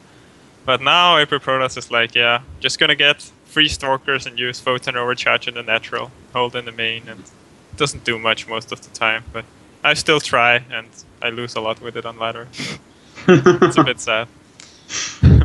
Okay. A good turn of events, I would call that. The more normal a game, the better for me. Man, I'm the most boring player in the world. Holy shit. I love watching you play. I love to watch you turtle and get your upgrades slowly but surely and put photon cannons near the Terran base. That's my favorite part. It's great. It's brilliant. It is. That's exactly how I play. I love it. Yeah, you're my inspiration, my idol. This is how I started, man. Watching your shows. All right. What I would like to actually get back, though, I really enjoyed playing Zealot High Templar against Terran. It was so much fun. It was very dynamic in a way. There was lots of fights happening. You could do drops as Protoss way easier because you had charge way earlier, and it felt like a lot of fun. But Widowmines kind of ruined it, as well as Terrans just kiting extremely well, ruined it a bit. But I think Immortals were decent versus that. But Widowmines are just so strong. So I wish in some way they would fix that it isn't really broken. And that it gets back to, the phase where you're just fighting and running around the map, crazy base trades, 12 medevacs, stuff like that. On the other hand, I feel like with the new Terran style, where they go 10 medevacs, it feels very similar. Because the Protoss is defending a lot, and there's quite a lot of fighting happening all over the map. So against this style, it's a lot of fun. I thought that PvT was going to be a lot more boring when everyone started playing Colossus Blink Stalker and Terran started doing 4 medevac into Viking. But I think right now that Terran start building a few more medevacs, it's a lot more fun to play, at least for me. Okay. But I still wish they would kind of do something with Zealot High Templar. In the other matchup, I'm not a big fan of PvZ.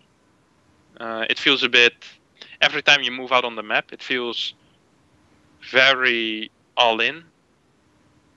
You can't really stay on the map too long, it feels like. And there's a lot of hard counters to units. That's at least my feeling. Maybe I'm not good enough with force fields or whatever. And in PvP, I don't know, I kind of like PvP, man. It's a good matchup. Yeah, that's all I have to say. Cool. That was a good question, Helicase21. Thank you very much. Next one, the best question from Bobby Ginto. I'm going to take this opportunity to tell you that I love you, Artosis. Your thoughts, Harstem? Gonna have to agree with my man. What was he called? All right. Bobby Ginto. Yeah. Bobby Ginto. Ah. Good work, Bobby Ginto. You're the type of person I want an that amazing question. All right. Well, actually, Harstem, you actually answered the next question already in your little rant there from Gemini 19. Do you fear that PvT will become too stagnant, undiverse without the ability to open HT, High Templar versus the new Widow Mines? Do you think PvT is doing better since these last changes? You basically already mentioned that, so good work. Yeah. You can add more if question, you like. Yeah, the follow-up question was something about MC. MC, yeah, he opened High Oh, Templar. that. Yeah, but that was the game that didn't count. Yeah. Yeah, that was the game that didn't count that we talked about already too. All right. Jokes on you, Axiom SC2. Okay, here's one from Philosopher SC2. Can Pig explain how he won against Samsung Khan's Solar in Seacraft Weekly number 19? What was his mindset going into that game, and how does he feel ZVZ is at the moment?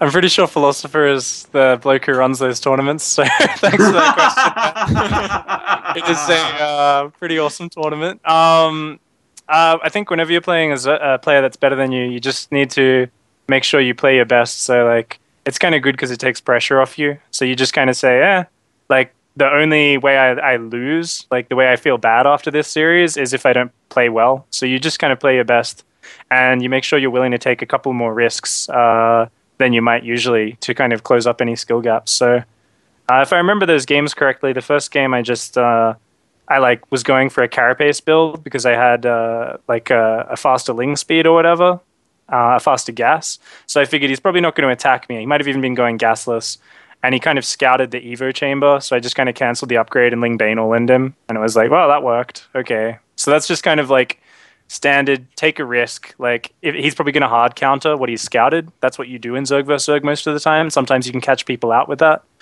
And then I remember in the final game, he went Speedbanes. The second game, he did kind of like, he was a little bit ahead, and he did like one of those Roach Queen pushes versus Muta. So that was kind of, I invested a little bit too much in the mutas. You don't want to build mutas if they're pushing you with queens. You just want to build enough spines to actually hold the push, then go into mutas for the follow-up. Unless they already have a third down, in which case you can usually squeeze both. So that was just a miscalculation on my part. And in the final game, he went Speedbanes off a lead. And Speedbanes are really, really good in Roach vs. Roach if you're attacking into them and they don't have much space to maneuver. And if they maneuver too far back, you're like, hey, I'm in your drone line, because you're automatically going to get a good trade with your Banelings then. But otherwise, Banelings, like, they're kind of this one-hit wonder, which are very cost inefficient. So as long as you scout very well in Zerg vs. Zerg and Roach vs. Roach, as soon as you see someone going speed Banelings, you just attack into them. And if you can trade on their side of the map, you're going to lose the fight, but you're going to have time to run home with whatever you've got left and remax. As opposed to if you let them attack into you, you're going to lose drones, you're not going to have enough space to maneuver, and everything's going to get really messy. So over time, I just kind of equalized that game a little bit. And then I just surprised him with Infestors when his army was balled up. And we've all seen 60 roaches get fungled at once. And it's a very happy for the person who has Infestors and not for the other person. So, yeah, Speedbanes are okay in Zerg vs. Zerg, but they're a bit of a gamble if your opponent reacts just right. So I think he threw away his lead a little bit. Okay. Thanks for the question, Philosopher SC2. Our next question from Leo Katz. It's about the map pool. Let me just pick some of these out of here. It's pretty long.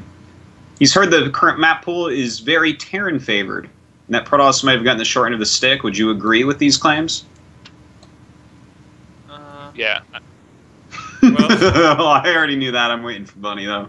Well, if you compare this map pool to the one we had last season, this map pool is like infinitely better for Terran. And I think that's more versus Zerg than versus Protoss, because a lot of the big maps are gone, and there's a lot of like cool terrain that Terran units can use really well on these maps. So yeah, I think the maps played a big part in why Terrans are doing well again. It's not just the patch, it's also that the maps has gotten so much better for Terran. Yeah, looking at the new maps, I always just think of like, I don't know, like David Kim and Dustin Browder just with this like fat smile and like a meme, and it just says Reapers in caps lock at the bottom, because like the maps are a lot better for Reapers. Foxtrot, you've got like, I remember the first few times playing on that, I was just like so angry because there's like that little peninsula ledge, and there's the other huge ledge that extends down along your over your natural mineral line. So I remember my first few games, I was like, yeah, I think I can just play gasless on this. And like my queen's like running around trying to chase these reapers, and they're hopping up and down. Likewise, Catalina, if you spawn, I believe it's counterclockwise from the Terran, then the reaper gets to your base faster than any other map. We saw that when Bunny killed like 3 of Hyun's drones in the final game of Gfinity before anything else happened. I was like, oh, he's playing Catalina. Oh, it's a best of 7. You can't veto this. And I was like, come on, Bunny. You're going to kill so many drones here. And you did. Reaper, pretty good on Catalina. Oh, yeah. I think that's been really helpful, right? Because you've seen a lot less Roach Hydra timings because people can't open gasless and be super efficient as easily against 3 Reaper openings and that sort of stuff. But do you think with 1 Reaper opening coming back, everyone's going reactor, right? They're doing like Flash does. Do you think people could start doing weird, greedy gasless play again? Maybe, but I think honestly the 1 Reaper into reactor will fade out in some time.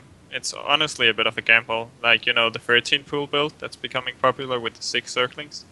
You kind of have to keep your Reaper at home if you don't want to just have your CC cancelled by the 6 circlings and lose the game. So if you're just staying at home with your Reaper, like, why wouldn't you go CC first instead or something? Then you get the Marines anyway, and like the Reaper is not going to do much for you anyway. So I think it will fall out of style eventually.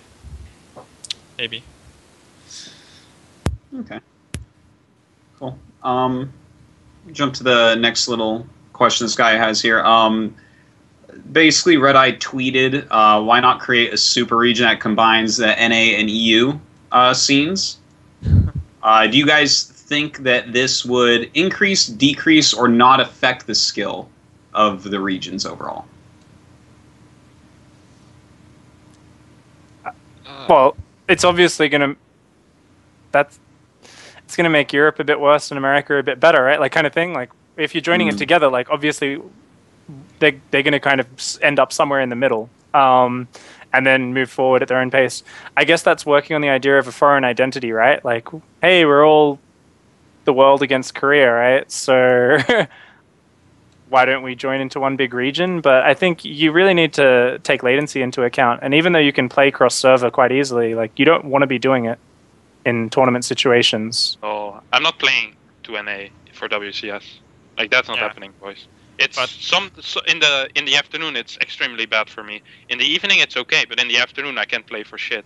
It's horrible. Like, if I would have to play a WCS match, I would really consider forfeiting because it's useless.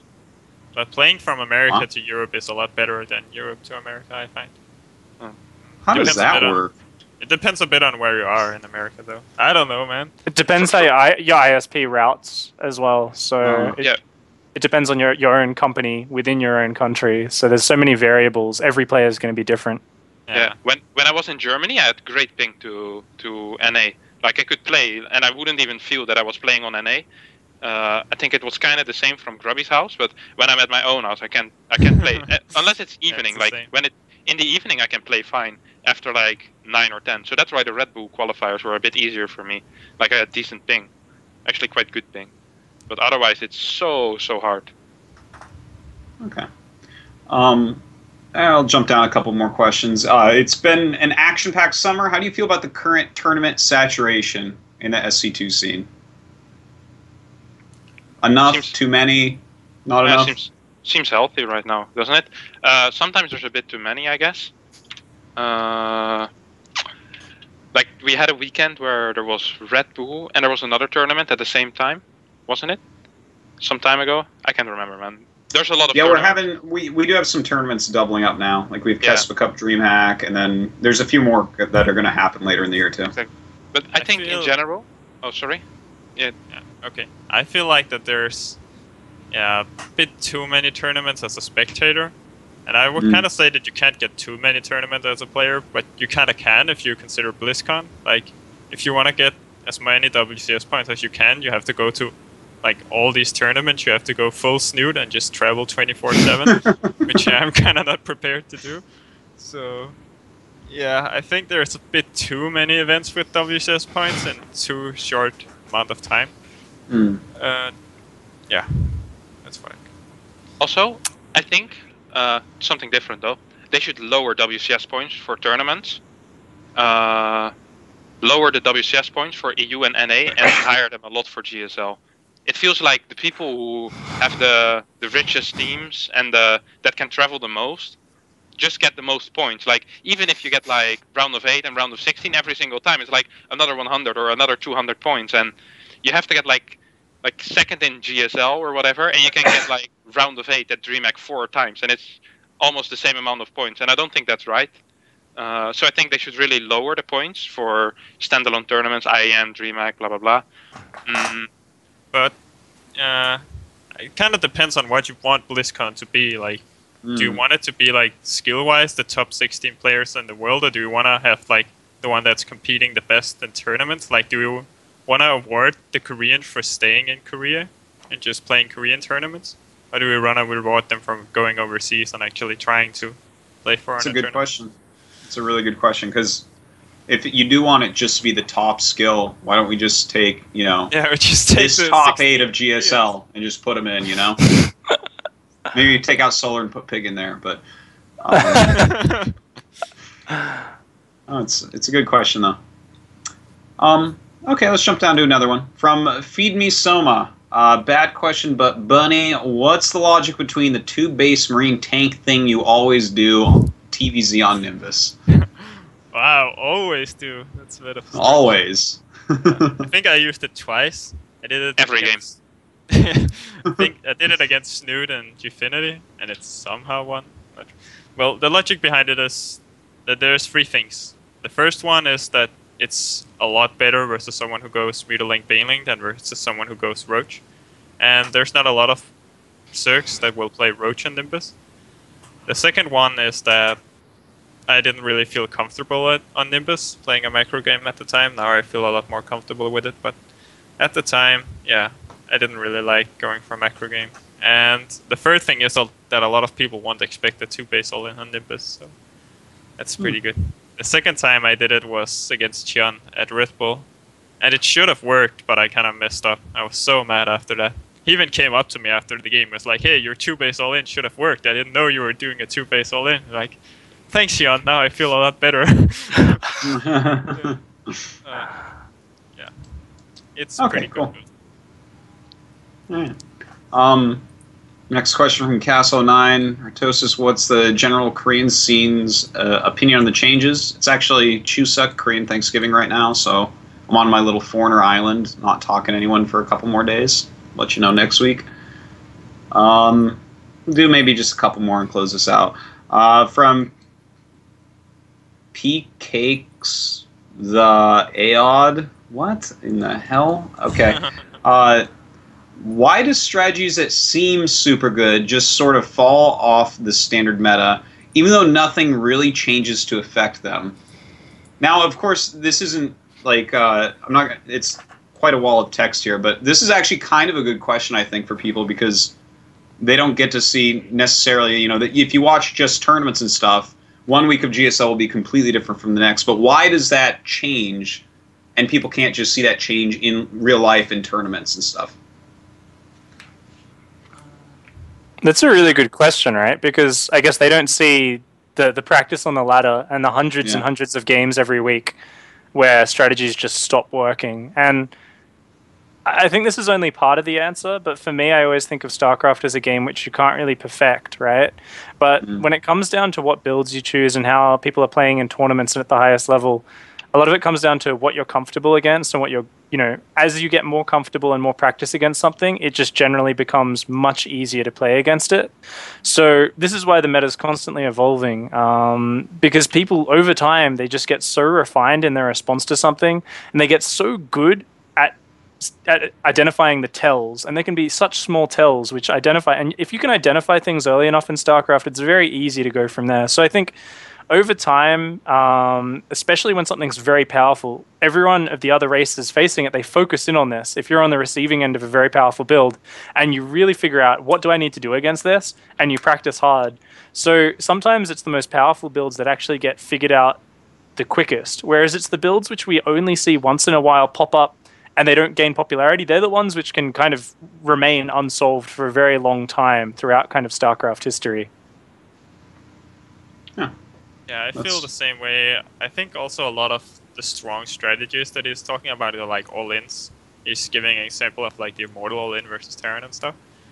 And I feel like in StarCraft 2, or just maybe in RTS in general, when you practice a lot, like defense versus offense, it's usually the defense that wins, like after a lot of practice. It's usually the defensive style that comes out ahead, so eventually people just learn exactly the right timings they need to defend this kind of stuff.